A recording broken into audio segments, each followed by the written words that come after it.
Sheffield. As Judy said, my research focus is mostly on reproductive biology and behaviour of birds, but it's got really strong links to bird conservation because I work with a lot of bird conservation organisations. I work with a lot of threatened bird species to try and understand the problems that they face with breeding, why they face them, and to see if there's anything we can kind of do to improve it.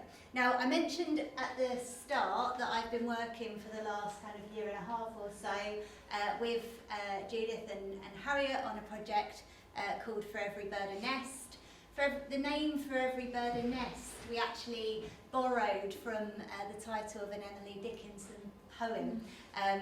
And really this project is inspired by the bird life at Tetney Marshes, so right adjacent to the Fitties, which Judith and Harriet introduced me to, and also the Humber Estuary more broadly, because it's a really important place for birds.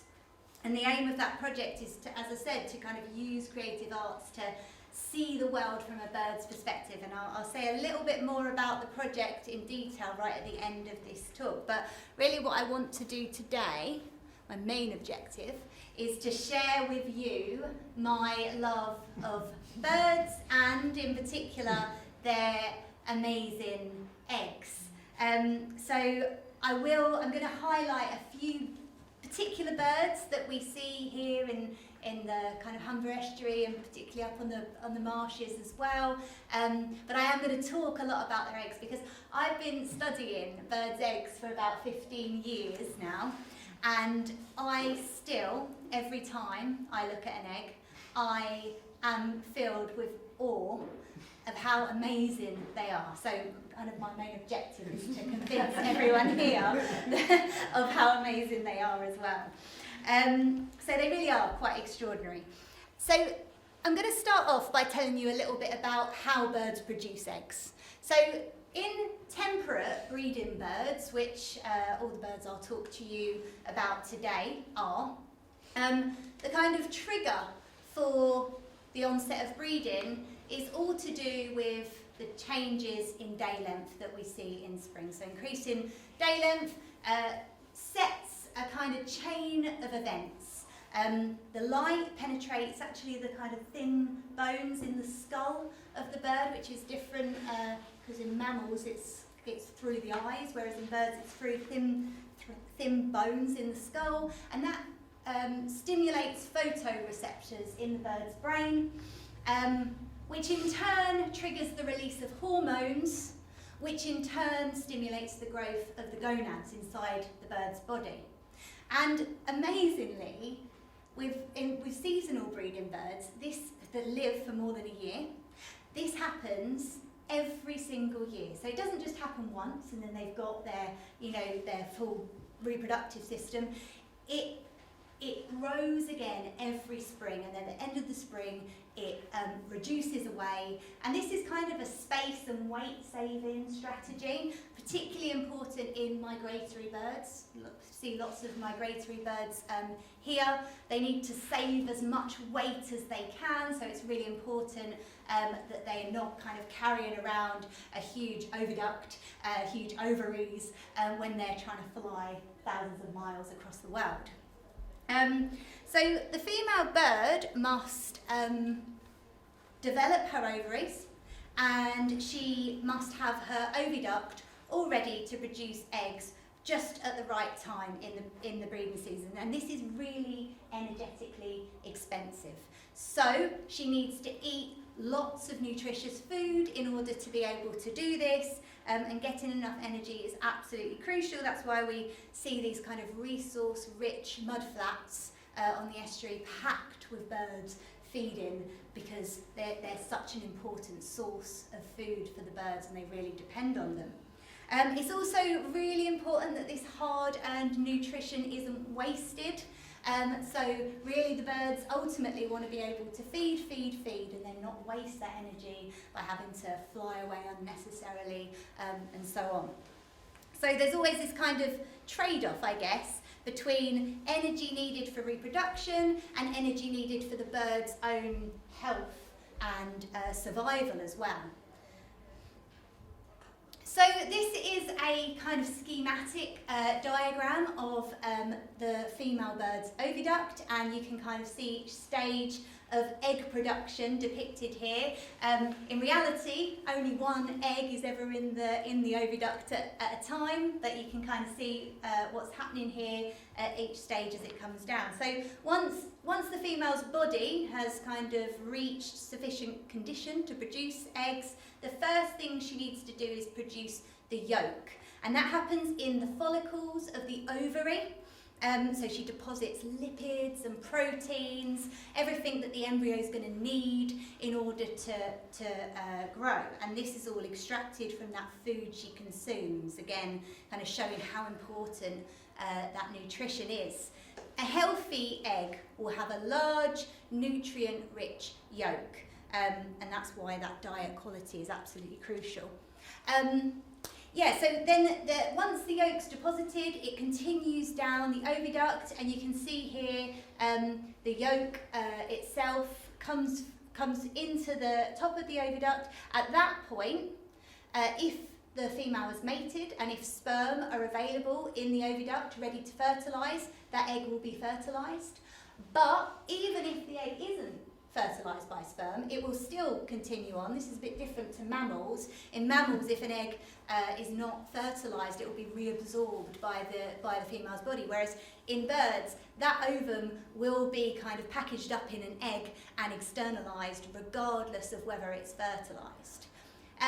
So then you get albumin added around the outside, so that's like the egg white. It passes down into the oviduct, and the shell starts to form. Shell formation is basically like calcium carbonate crystals that grow from nucleation sites on the membrane that surrounds the egg. And those harden, and at the same time, the female lays down these amazing patterns that you can see on this poster here next to the screen. These amazing, intricate colours and patterns that vary so much across birds and even across individuals as well, and are important for things like camouflage and potentially egg recognition as well. And then once egg formation is complete, the egg is very quickly laid, which must be a relief for the female, because a fully formed egg can actually take up around 50% of the body cavity, so it's a relief to get it out. That's why you can only have one in the oviduct at a time.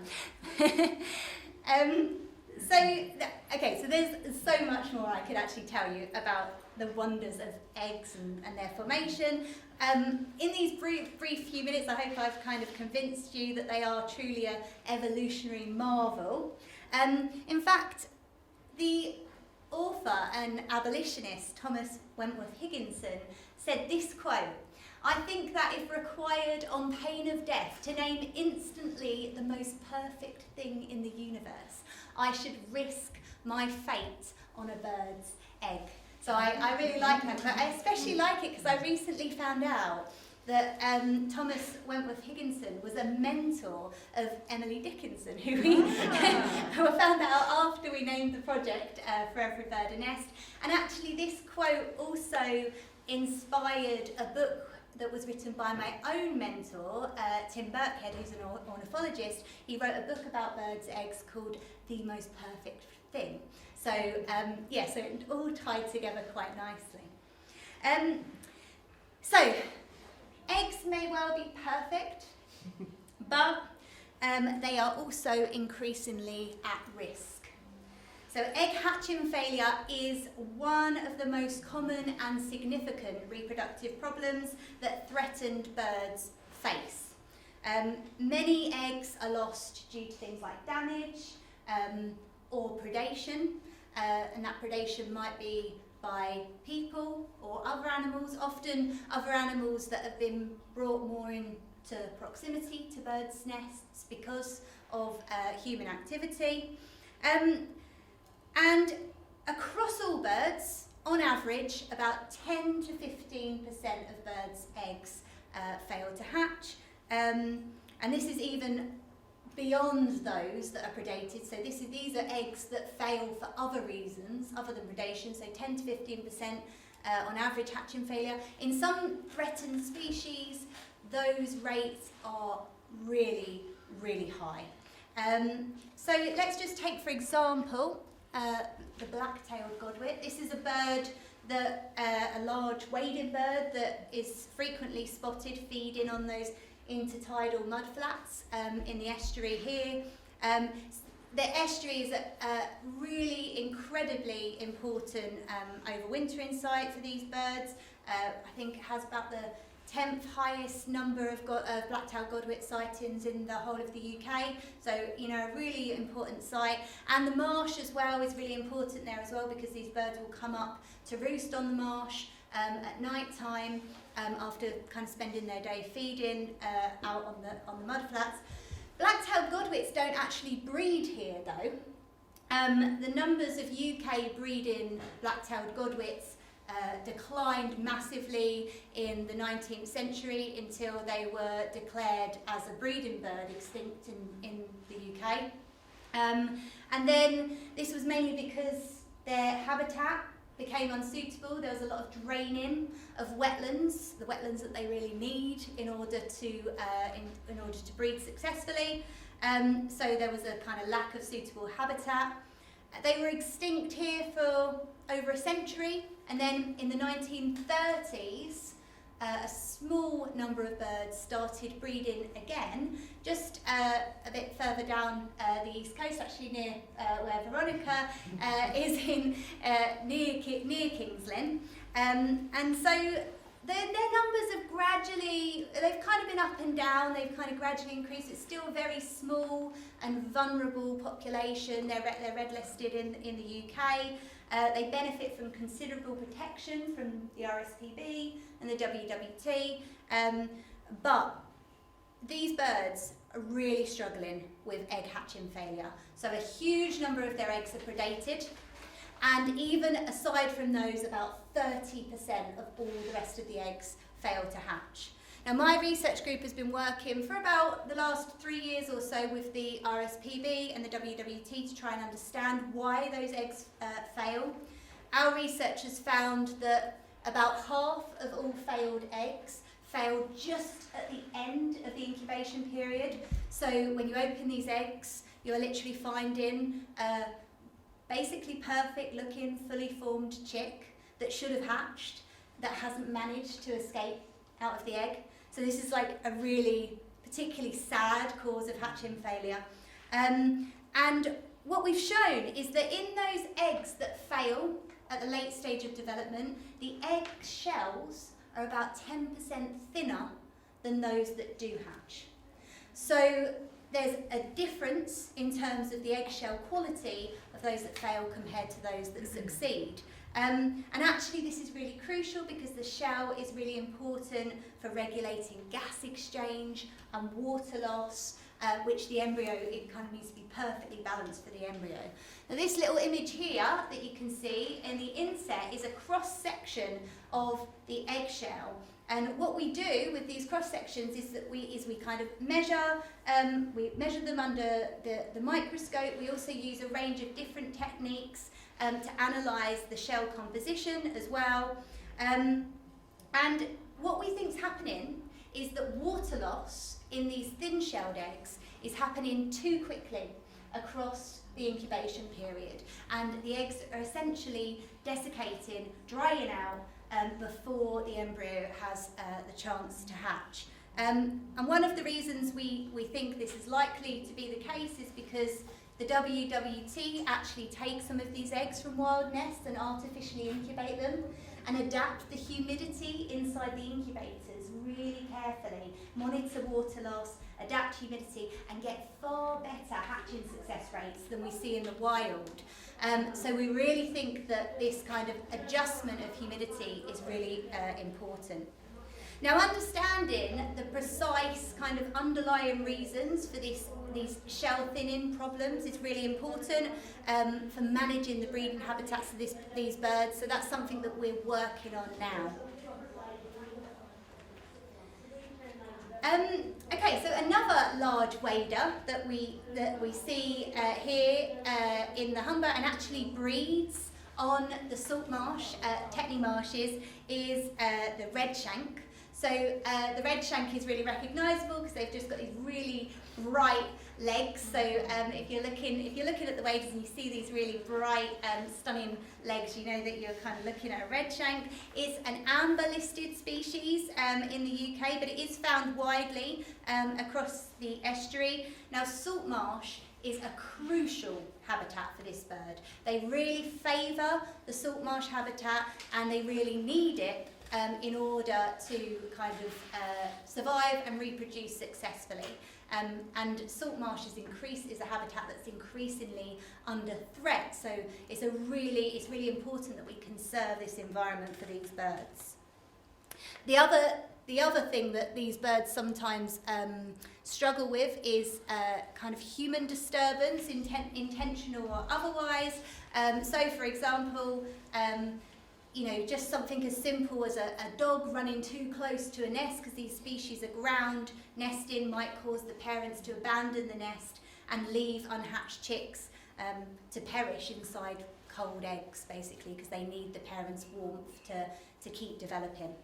In fact, so some recent research is actually, we often kind of think, oh, dogs are the problem, but actually some recent research has shown that even us, ourselves, without the dogs, using these spaces, particularly for recreational purposes, can really impact the likelihood of birds breeding successfly in a site. And I put these couple of kind of tweets from Twitter up just to kind of illustrate this issue.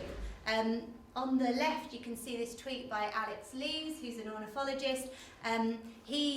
He pulled together lots of evidence recently in quite an interesting article, which kind of talked about the tension that exists between nature being good for people, but people sometimes being bad for nature, even unintentionally. So I think it's this issue that we need to kind of recognise that we, even as nature lovers, might be a significant factor driving the rapid decline of birds and biodiversity more generally in the UK. And I think it's about thinking really carefully and kind of grappling with this fact that although we love nature, we may need to change the way we interact with it. Okay, I want to talk briefly about one final shorebird, the magnificent and iconic European curlew. So this bird is also red listed in the UK, vulnerable on a European scale. It's declined rapidly since the 1990s. It's the UK's most important bird conservation priority at the moment. Like the Godwits and the redshank, the curlew's key challenges are habitat loss, predation of their ground-based nests, and also the impacts of climate change. So the major thing for the curlew is that it's currently got a super low productivity rate. So each individual curlew only produces about the equivalent of a quarter of a new curlew. So there's a real issue there in terms of like the numbers of curlew being produced. And we've just started working with a UK curlew recovery partnership, which consists of lots of different people and organisations all around the country who are working for conservation of this bird. And one of the things that we're doing in our lab is we are collecting egg samples from a range of different sites across the UK. So these are failed eggs, so at the end of the incubation period, eggs that are left failed in nests, as well as actually shells, fragments from successfully hatched eggs. We are taking those eggs into the lab, we are analysing them, we are looking at their fertility levels, we are looking at the potential contaminants inside the eggs which might be causing hatching failure, and we're also conducting those shell quality assessments that we did with the Godwit as well, to see whether we get similar issues associated with eggshell thinning. And this information will hopefully allow us to identify problems with reproduction across the whole UK breeding population of Curlier as well. Okay, so I've given you some insights into a few of the birds that we might see on the marsh, and some aspects of their breeding biology as well. Now, I think I've also kind of pointed out a few times that some of the problems these birds face are to do with us and what we do to the environment. And I think there's, as I said before, there's a real kind of conflict here, because we want to enjoy nature. We, you know, many of us are nature lovers, but we do have this impact on nature as well that we really need to think about. And it was from this tension that the idea for our art science project For Every Bird a Nest kind of emerged. The project's run since spring last year, and we've been talking to lots of people and engaging lots of different people in creative arts to kind of see the world from a bird's perspective. These kind of creative art workshops have been really fun. You see, Ginny and Harriet really getting involved. It's quite an immersive experience. You know, sometimes getting right down in the vegetation, really imagining that we are birds. We've run them on the edge of the RSPB Tetley Marshes Reserve, and really the aim is to help people appreciate the vulnerability, but also the resilience of these birds and what they kind of go through the kind of cycle of their lives. And our hope is that by seeing the world from a bird's perspective, people will feel more empathy and connection with these birds, as well as the environment that they need. If you'd like to learn any more about our project, then you can pick up one of our leaflets, which is around, because we've got some events happening at the end of July down on the Fitties Beach. And you can also have a look on our website, forevrybirdernest.wordpress.com as well, and obviously just talk to us as well today. Yeah, I think that's everything I wanted to say. Thank you very much for listening.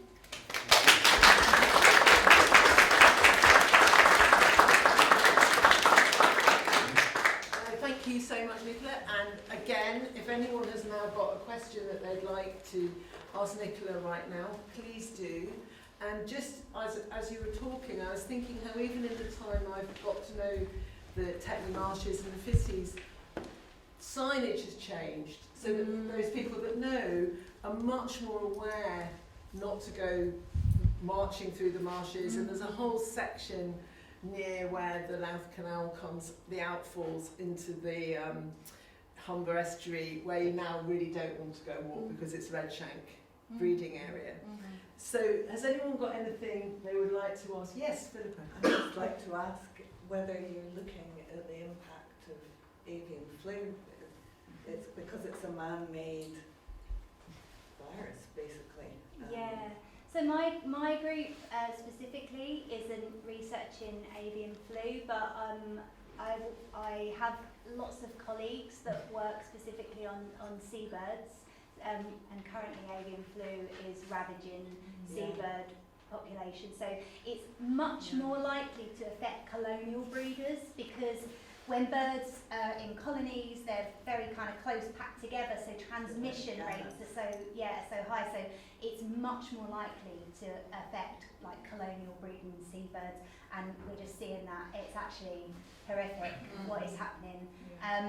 And so, although I'm not personally researching that, there are huge numbers of scientists working on this problem. Unfortunately, at the moment, the way the situation is, there's actually not a lot that those scientists can do.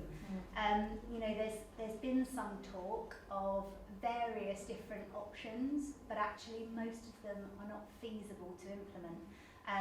You know, for example, there's been ideas about vaccinations, but to kind of do that on the scale that you needed to in a seabird colony would be impossible. So is it impacting the marsh, the estuarine birds here? Because it is in leagues, you know, it's in where I'm based.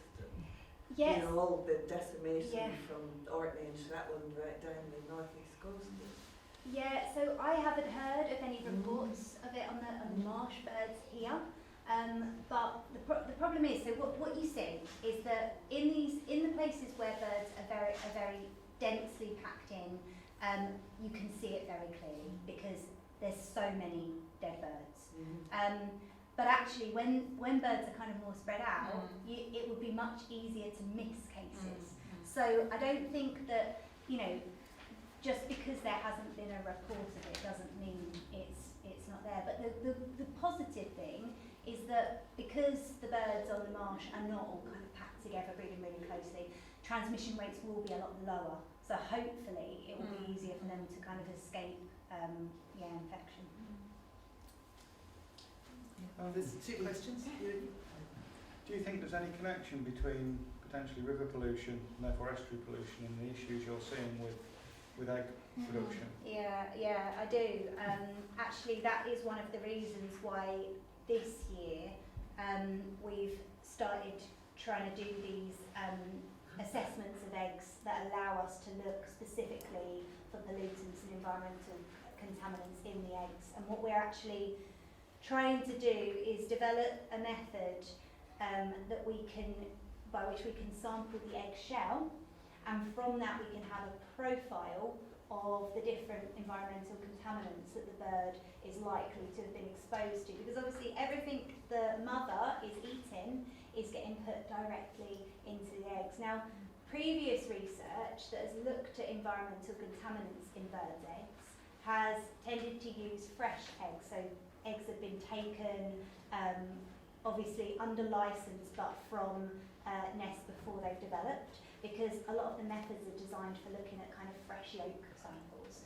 So what we're trying to do is see if we can find a way that we can detect these contaminants in the kind of eggs that we get, which we leave right to the end obviously because we want to give them the best chance of hatching. So we're kind of working on that method now, but the reason we're doing that is because I do think that pollution could be a major issue. How's the black-tailed godwit doing up in Teesside at the moment? That's where I'm sort of concentrating on for a little while. Yeah, so the main I'd say like the kind of only significant breeding population of black-tailed godwits is down on the kind of Neen, so quite near Peterborough. Right, So the ones that are up at Teesside, I mean, I don't think any of those are actually breeding, but they're probably passage birds, and so those sites are still really important for them. But yeah, the ones down in the Neen are doing fairly well. Their numbers, though, it's been really hard to increase their numbers. So there's been a project run by the RSPB and the WWT for the last 5 years called Project Godwit, which has been really like a focused, intensive conservation effort with them. They've increased their numbers a lot, but they're long-lived birds. So the issue with long-lived animals is that any conservation intervention to try and up their numbers is going to be slow progress. Because these birds take a while to kind of, to reproduce, to get, exactly. And also what they've been doing is this kind of intervention called head starting, which has been super successful. They've produced so many young birds that we know have been recruited into the next year's breeding. So they've migrated, they've done all that successfully, they've come back, they're breeding. But obviously that's hugely labour intensive, because what they do is they take the eggs, they artificially incubate them, they hand rear the chicks and then release them. So now they're trying to basically stop doing that, so to see if the population can now kind of go on and its own. But you know, the next few years I guess will show whether that's that the numbers have been increased enough to allow that to happen. I've got one really brief question. You Yes, mentioned please. the attrition rate in godwits. Is that something that's changed over time, or has that always been the case? It's just more significant now because of less of them? So good question. So I think the answer is I don't really know, but in the Godwits, but I can't see any reason why their failure rates would have been so high when before they kind of hit that like extinction period. I think prior to that there aren't good records on their hatching success, but there's no reason to expect that they would have had really high levels of hatching failure. What we think this is the consequence of a very small population in the first place, not ideal habitat, especially because of the kind of high predation rates, and therefore you've got lots of kind of issues there that the birds are facing that they've got to kind of grapple with, and then again this idea of this trade-off between all the energy investment that goes into basically trying to find somewhere that's suitable to nest, all the disturbance that comes with predation events and so on. And then I think what's basically happening is that you're getting this trade-off then with the birds not being able to invest so much energy in their reproduction. Well, thank you very much again.